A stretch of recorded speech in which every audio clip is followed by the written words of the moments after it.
Athaliah. This story has all the makings of a story about the wicked witch and her schemes, and the daughter that comes in and saves the day. It's just a great story. To understand this, you have to go back to Jehoshaphat. He was one of the great kings of Judah. You take both nations, put them together, he was one of the great kings of all of Israel. And yet he wanted one thing. He wanted to build a relationship between Judah and Israel. And that was not to be. It was not God's will. And by arranging this marriage, he opened the door for the family of Ahab to not only take over Israel, but to take over Judah. And the worship of Baal, not only to run throughout all of Israel, but now in Judah. Let's just look at Athaliah. She was the daughter of Jezebel, and that's where she got her love for Baal.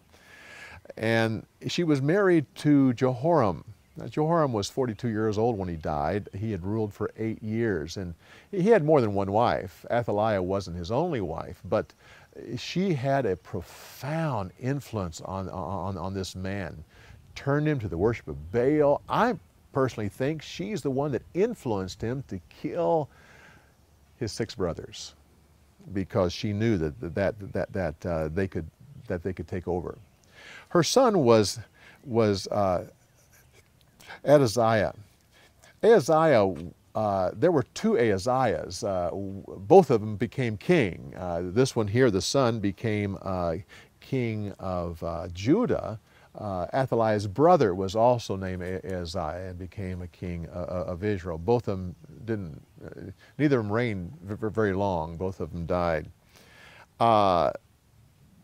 The other thing about Athaliah is in history, in ancient history, she's only one of 2 women who became the supreme monarch of their country. As I say, who became king. There is Athaliah of Judah, and then there was a Pharaoh who was a woman. So she has a distinction there. But the real heroine here in this story is Jehoshaphat. Jehoshaphat went in, endangered her own life. She was, as I mentioned, the daughter of Athaliah, but probably from a different wife.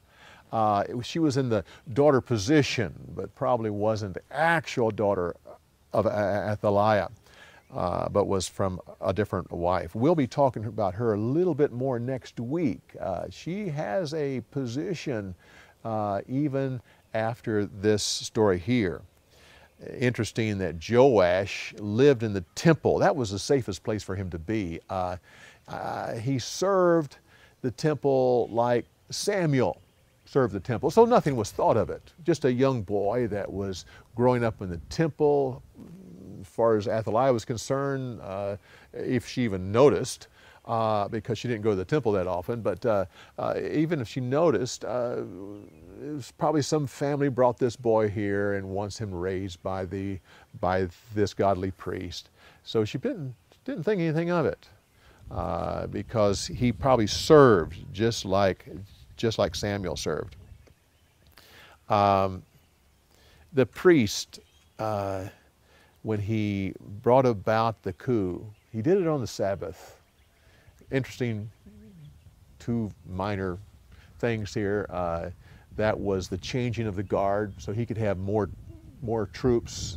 The palace guards, one group would leave the palace and the other group would come in. Well, it worked out that when the one left, the other one just didn't go in.